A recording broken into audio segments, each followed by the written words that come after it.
Kita seringkali datang sebagai jemaat biasa lalu kita pulang.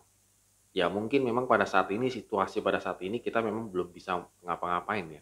Tetapi nanti kalau ibadah itu sudah mulai.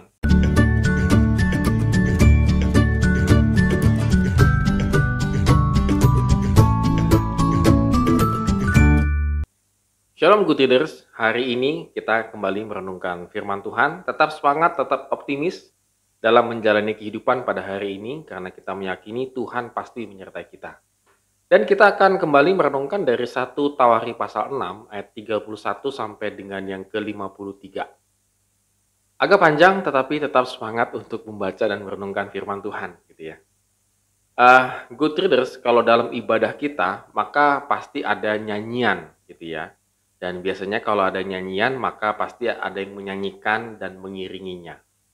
Nah, memang zaman dulu itu disetting sedemikian rupa, memang ada seperti namanya biduan rumah Tuhan. Jadi penyanyi-penyanyi rumah Tuhan. Dan kalau kita perhatikan di teks kita, penetapan biduan atau orang yang memimpin pujian di rumah Tuhan mulai digarap dengan serius itu sebenarnya pada masa rajanya Daud. Ya mungkin karena Daud suka nyanyi ya, dan seniman, jadi mungkin agak diseriuskan. Kalau kita bisa lihat di ayat 31 sampai dengan 32. Dengan adanya orang yang mengelola lagu-lagu sesuai dengan jenis ibadahnya, tentu suasana ibadah itu pasti akan lebih terarah dan juga terasa begitu ya. Dan tokoh-tokoh biduan yang dicatat ternyata adalah tokoh-tokoh yang mengubahan pujiannya tercantum dalam kitab Mazmur. Misalnya Herman di ayat yang ke-33 sampai 38 dia mengubah Mazmur 88, Asaf itu mengubah Mazmur 50 73 sampai 83. Etan itu mengubah Mazmur 589. Dan perikop ini kemudian membicarakan keturunan Harun dan tugas-tugasnya mereka, ayat 8 sampai dengan 52. Sebagai imam besar, merekalah yang mewakili kewajiban mewakili umat Allah untuk mempersembahkan korban-korban bakaran dan korban ukupan, serta ritual yang secara khusus diselenggarakan di ruang Maha Kudus Bait Allah.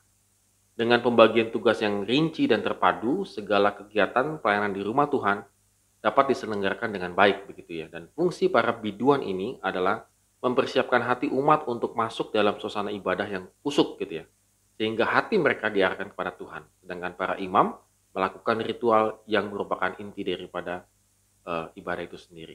Ya, saudara sekalian di sini kembali lagi diingatkan oleh penulis 1 Tawari bahwa memuji dan memuliakan Tuhan itu amat sangat penting dalam kehidupan kita.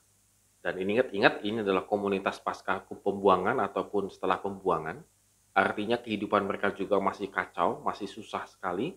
Dan belum ada bait Allah yang utuh karena zaman itu memang sudah rusak dan juga dikuasai oleh banyak pihak begitu ya. Nah tetapi penulis 1 Tawari ini kembali mengingatkan bahwa tetap harus ada fungsi ini dalam ibadah kita. Tetap harus ada fungsi ini.